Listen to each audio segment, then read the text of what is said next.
Perlu Anda ketahui, TBC adalah penyakit menular yang disebabkan oleh kuman Mycobacterium tuberculosis yang secara umum dapat diklasifikasikan ke dalam dua kategori, yaitu TBC sensitif obat dan TBC resisten obat.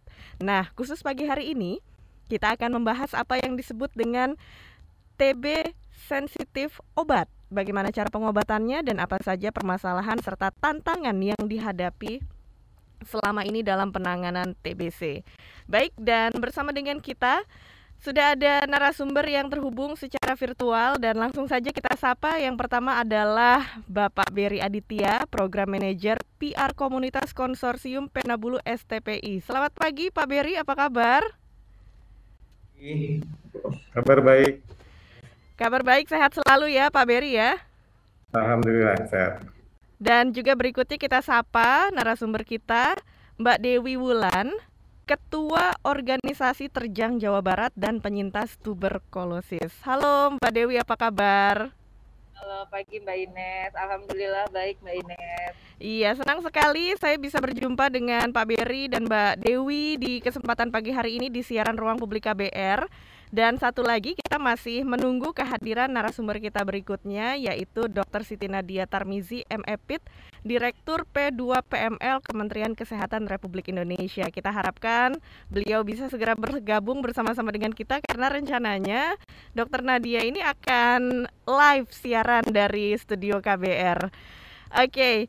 Baik, sekarang kita juga akan langsung saja berbincang dan saya mengajak Anda yang mendengarkan siaran Ruang Publik KBR untuk ikut bergabung lewat telepon bebas pulsa di 0800 245 7893 dan WhatsApp di 0812 118 8181. Pertama-tama nih saya mau berkenalan dulu dengan yang disebut PR Komunitas Konsorsium Penabulu STPI, Mas Berry. Bisa Ya, diceritakan dulu siapa sih PR Komunitas Konsorsium ini? iya baik Mbak Ines, selamat pagi Bapak Ibu semua di seluruh Indonesia yang mendengarkan Ruang Publik di Radio KBR. Eh, Perkenalkan, jadi PR adalah singkatan dari Principal Recipient, yaitu penerima utama dana hibah dari Global Fund. Nah, dana hibah Global Fund ini di Indonesia sudah cukup lama. Kemudian pelaksana untuk dana hibah ini ada dua, Mbak Ines. Yang pertama tentu pemerintah Indonesia melalui Kementerian Kesehatan, dan yang kedua komunitas.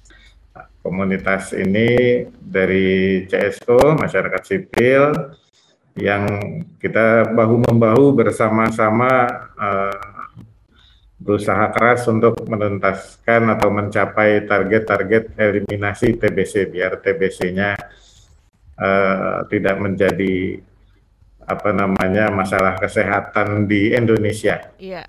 Nah, PR konsorsium ini disebut konsorsium karena ada penggabungan dua organisasi. Yang pertama Yayasan Penabulu, yang kemudian Yayasan STPI, Stop TB Partnership Indonesia. Jadi bergabung untuk menjadi implementer, menjadi pelaksana program dana hibah, dan saya dan teman-teman di PR ini kemudian menjadi pelaksananya secara teknis seharian. Oke, jadi memang dari PR Komunitas Konsorsium Penabulu STPI ini membantu pemerintah juga ya dalam penanganan seputar TBC ya. Betul, Karena betul. ini masih jadi PR besar buat pemerintah Indonesia. Ini tadi saya baca laporan dari WHO juga Indonesia termasuk kasus tertinggi TBC di dunia ya. Betul, betul. Jadi memang kita sama-sama kolaborasi dengan pemerintah. Nah, itu dia. Dan sekarang kita juga mau ngobrol-ngobrol dengan Dewi Wulan yang merupakan penyintas tuberkulosis. Halo, Mbak Dewi. Ya, halo Mbak Ines dan halo semua para pendengar radio. Iya, Mbak Dewi bisa diceritakan kapan sih pertama kali terkena TBC ini? Dewi pertama kali terkena TBC itu di tahun 2007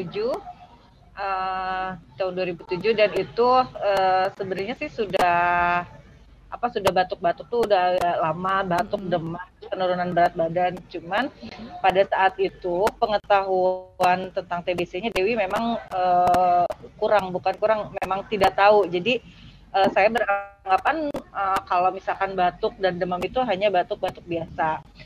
Nah, setelah batuk darah, ketika batuk ada darahnya sedikit pada saat itu, saya baru ke rumah sakit, ke dokter, lebih tepatnya ke dokter praktek swasta, itu untuk diperiksakan kenapa saya batuk darah gitu. Nah, setelah di pemeriksaan ternyata hasilnya positif TBC. Nah, di situ menjalani pengobatan di dokter atau di klinik ya, pengobatan, dan dengan minum obat yang memang obat yang merah yang gede itu. Di situ tidak kunjung sembuh gitu. Jadi saya memang sudah meminum obat dengan dengan aturan dokter yang memang dianjurkan oleh dokter, misalkan harus tepat waktu, harus sesuai dosis, tapi pada saat itu saya masih tetap positif hasilnya gitu. Jadi saya tuh minum obat TBC itu lama banget. Sampai berapa lama tuh Mbak? Berapa lama? Nyampe setahun? 2 tahun? Saya sampai sembuh itu terdiagnosa 2007, saya sembuh 2013. Nah, jadi di situ tuh, jadi pengobatan TBC itu ada kategorinya juga nih Mbak Ines. Jadi awalnya saya didiagnosa TBC kategori 1, saya pengobatan sesuai dengan anjuran tapi masih positif.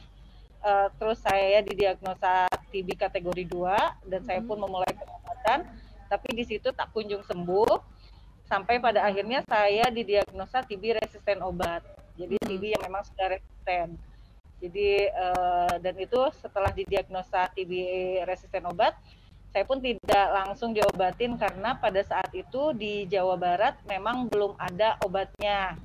Jadi saya harus menunggu selama 2 tahun untuk saya bisa sembuh dari TB resisten obat. Oke. Jadi memang sebenarnya panjang ya perjuangan untuk sembuh dari TB resisten obat ini. Baik, ini saya mau kembali lagi ke Pak Berry.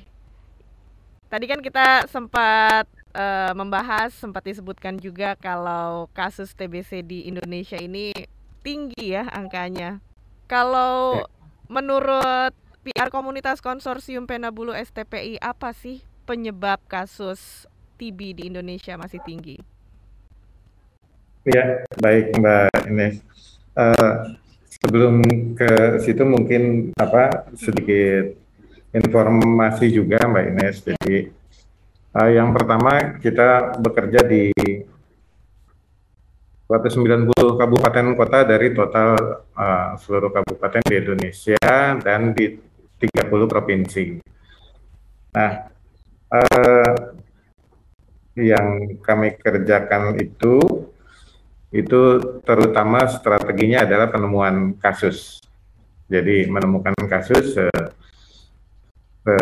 maksimal mungkin, dan kegiatan kami itu bertumpu bersama kader-kader kesehatan di masyarakat. Jadi kalau kemudian pertanyaannya apa yang terjadi dengan kasus yang masih terus bertambah, saya kira bisa beberapa hal, dan itu bisa kita lihat dari slogannya sendiri yang bersama-sama pemerintah itu TOS TBC. Mbak Ines pernah dengar TOS TBC ya? Iya, pernah. Temukan, obati, sampai sembuh. Jadi TOS TBC ini yang T-nya temukan. Nah, dalam proses penemuan kasus ini itu cukup banyak hal yang kita lalui di masyarakat.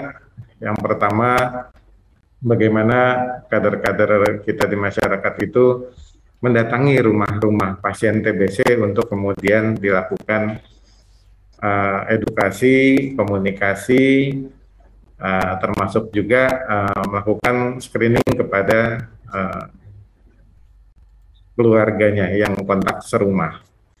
Nah, dari situ sebetulnya ada semuanya bisa kemudian dilakukan perujukan untuk diperiksa.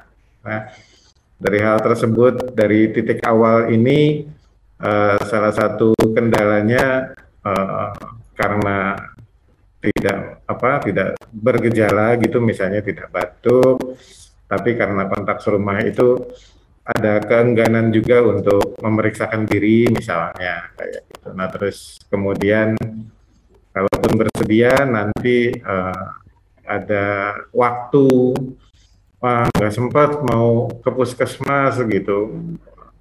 Jadi ada beberapa tahapan yang harus dilalui dan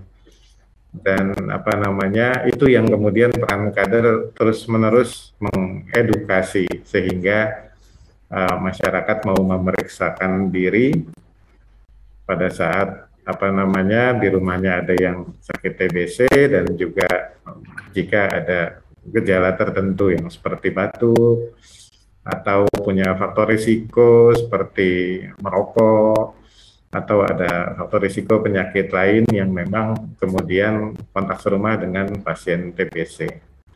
Ya, baik.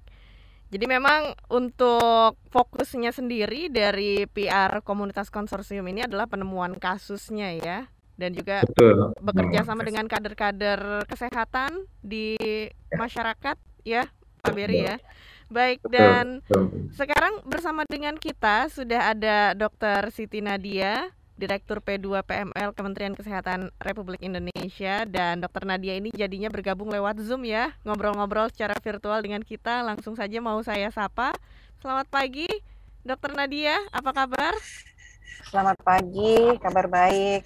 Iya, senang sekali nih dok, kita bisa ketemu lagi. Selamat pagi, Dr. Mary. Iya, kita berbincang-bincang lagi bersama dengan Dr. Nadia di siaran Ruang Publik KBR. Dan ini langsung saja ya, Dr. Nadia, kita membahas seputar TBC. Bisa dijelaskan dulu sedikit dokter, apa saja jenis TBC dan apa saja gejala yang perlu diketahui masyarakat? Ya, jadi kalau kita berbicara mengenai TBC, pertama kita cerita dulu ya bahwa TBC ini tadi adalah suatu penyakit yang disebabkan oleh kuman Mycobacterium tuberculosis ya. Nah, Indonesia sendiri itu termasuk dalam negara yang memiliki jumlah tuberkulosis cukup besar. Diperkirakan setiap tahun di Indonesia itu ada 845.000 orang yang sakit karena TBC ya. Nah, sementara kita juga melihat ada sekitar 3 juta masyarakat yang terpapar dengan TBC. Karena kalau orang yang kemudian tertular kuman Mycobacterium tuberculosis, dia itu tidak akan langsung sakit. Ada yang bisa sembuh sempurna, ada yang kemudian dia menjadi tidur ya, menunggu saat-saat kita lemah, kemudian dia akan menyerang paru-paru kita kembali. Nah, gejala utama dari TBC ini adalah batuk ya, batuk yang biasanya lebih dari 2 minggu ya, kemudian dia demam ya, kemudian dia berkeringat malam hari, dan yang terakhir adanya penurunan berat badan ya. Nah, demam ini artinya dia demam terus-menerus. Jadi kalau batuk atau demam dia sebenarnya sudah berobat, tapi berminggu-minggu itu tidak bisa sembuh. Nah, terus terasa badan makin lama makin lemah, makin tidak bisa kemudian untuk bekerja. Nah, ini ciri-ciri khas daripada tuberkulosis. Nah, tuberkulosis ini hampir mirip seperti COVID-19. Dia karena menyerang paru-paru, sama seperti juga penyakit COVID-19, dia ini menular pada saat seseorang yang terinfeksi tuberkulosis itu batuk, bersin, bernyanyi, ataupun tertawa keras ya. Tetapi dia tidak menular melalui barang-barang pribadi seperti pakaian, tempat tidur, peralatan makan, dan sebagainya. Jadi gejala utamanya adalah tadi ya, karena dia menyerang paru-paru, dia akan menjadi batuk, terutama lebih dari 2 minggu, bisa berdahak dan tidak berdahak. Dan biasanya masyarakat sering berpikir, ini hanya batuk saja, jadi tinggal nanti akan mencari obat-obatan batuk saja, tapi ternyata kemudian batuknya tidak sembuh-sembuh. Iya, baik Dokter Nadia, nanti kita akan bahas lagi lebih lengkap seputar TBC ini ya, bagaimana penularan dan pengobatannya juga kita akan bahas. Tapi sebelumnya kita akan angkat dulu telepon dari pendengar kita. Ada Ray di Kemang, boleh kita angkat dulu ya? Halo, selamat pagi Ray. Halo, selamat pagi. Iya Ray, apa yang mau ditanyakan boleh disampaikan singkat saja. Iya, mau nanya nih, sebenarnya seberapa rentannya anak-anak atau remaja itu terkena TBC? Dan gimana caranya biar mereka tuh terhindar dari penyakit TBC itu? Oke, baik. Terima kasih Ray di Kemang, Jakarta Selatan. Kita akan jawab pertanyaannya setelah jeda ya. Dan kita juga masih mengajak Anda untuk bergabung di siaran Ruang Publik KBR. Jangan kemana-mana, tetap di Ruang Publik KBR.